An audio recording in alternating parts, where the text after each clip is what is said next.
When helicopters descended on this house in Idlib, Syria last week, displaced families in the area were baffled and terrified. The next morning, many approached the scene to see what had happened. I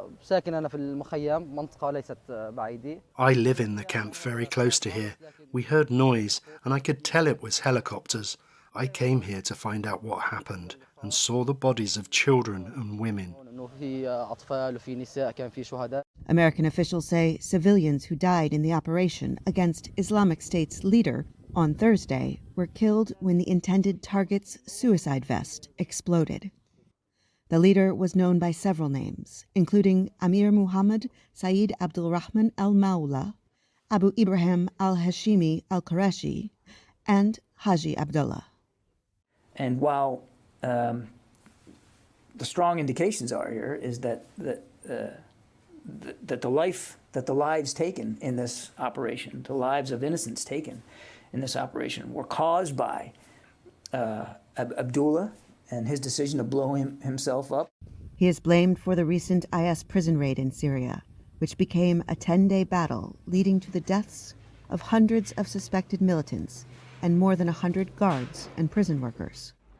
But officials of the Kurdish-led Syrian Democratic Forces who controlled the makeshift prison warned that an attack like this was imminent even before Haji Abdullah came to power. Northeastern Syria has several facilities holding tens of thousands of men, women, and children who surrendered when IS lost its last bit of territory in 2019. They are from dozens of countries, and all are held without charges. Squalid living conditions are only deepening the already deeply radicalized camps and prisons. SDF officials call the detention centers ticking time bombs.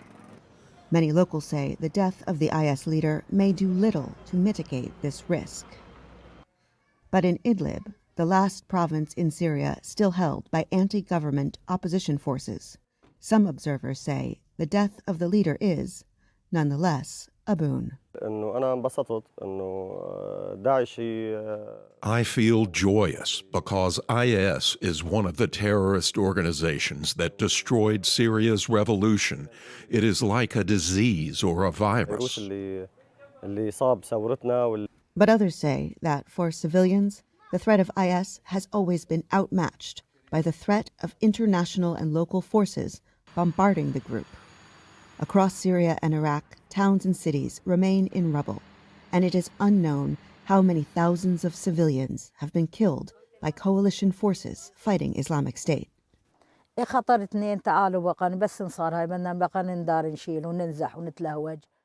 been in danger and suffered from both sides. Children are particularly afraid.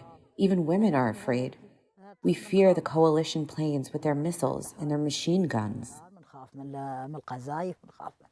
Like many displaced families, she says even more terrifying than the violence is the struggle to survive the extreme poverty brought on by the war.